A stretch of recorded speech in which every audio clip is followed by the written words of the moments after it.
you've also put on Instagram in particular and LinkedIn about how it's kind of difficult for you as someone who has very dependent on PAs and, well, personal assistants for those who don't know, and the world's essentially accommodating you. Because I've seen your posts about Superdry and not being able to get through the store in your wheelchair, and I've seen your other posts about traveling, and it never occurred to me, because for those who don't know, I've got autism, but the difference between me and you, Louis, is if we were to they did an experiment and they tried to find us in a crowd, you're easy because you're in a wheelchair. With me, it's like, where's Cayde? Because I just look like everyone else. But the point is that because I've never had to go in a wheelchair before, I've never understood like the logistical challenge. Because for me, if I was to get on a train, it's quite simple. Get down to the train station, hop on, pick a seat, off I go, and do all that fun stuff. But with you, you've got to plan ahead, tell conductors and the train drivers, or I'm in the wheelchair, and they've got to accommodate you. And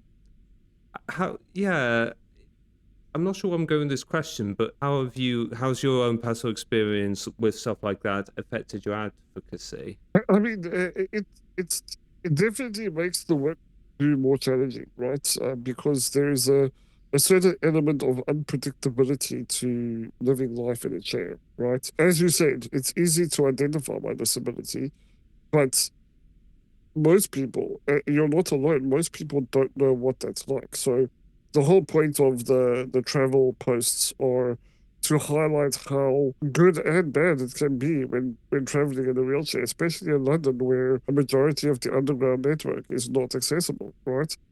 So one of the recent videos that I did was a friend of mine who I met at Waterloo Station, and we tried to do the same trip that she would take from Waterloo to Tottenham Court Road to her work, and that normally takes her 15 minutes in total. But because the Northern Line is not accessible, we had to circumnavigate that route in a different way, and we ended up taking an hour and 8 minutes to do the same trip. Well, because you were in a chair. Yeah, because we needed step-free access. Oh, for crying out loud!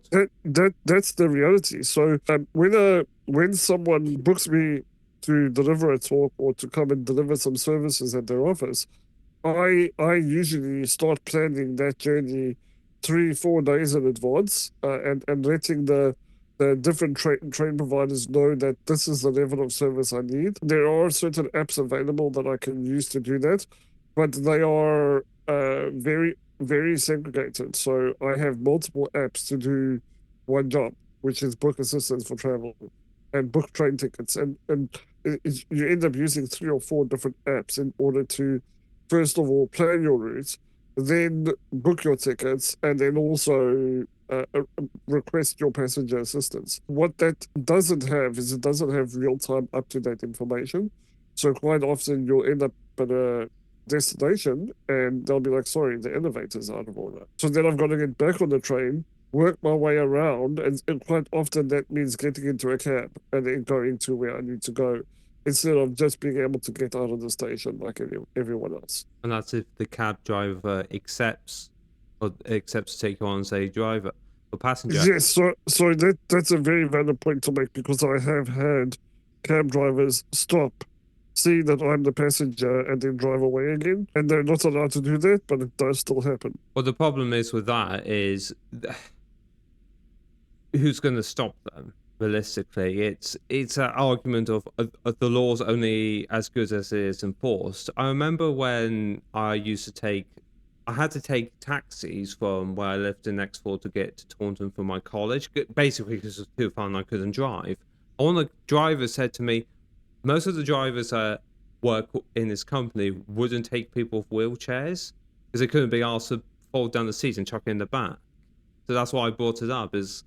Yeah, it's just one of those things where you think, my words, because unless you've actually been in a wheelchair at all you have, but this is more to the audience, unless you've been in a wheelchair your entire life, or even for a set period because you had to, you don't know what it's like. I mean, the closest I know is when my mum had to be in a wheelchair and we were going around the town centre, Taunton again. Can't really remember. I was quite young, but the point is that's the closest I've got to experiencing someone in my personal life who's had to use a wheelchair, but I've never had to use one. So Yeah, it's hard. I think we have to be realistic, right? As a disabled population, we need to understand that people don't know what they don't know, and we can't blame them for that, right?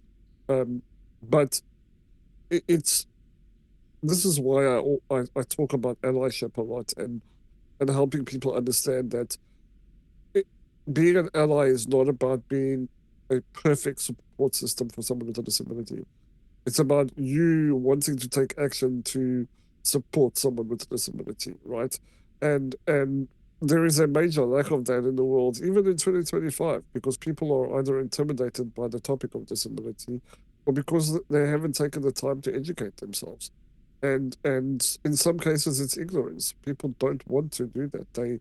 They think that disability is not going to touch their lives. And the reality of disability is that I think the recent statistic that I've come across is that 70% of the disabled population are conditions or disabilities that have been developed later in life. They haven't been from birth. So this is for me. This should be a red flag for society to know that we should be actually fixing these accessibility dilemmas because everything can happen today, tomorrow, and they could end up in a chair as well. They could be diagnosed with a disability and would be relying on the very system that people like myself and others who struggle to navigate the transport system, but they're going to have to understand and learn how to adapt that as well because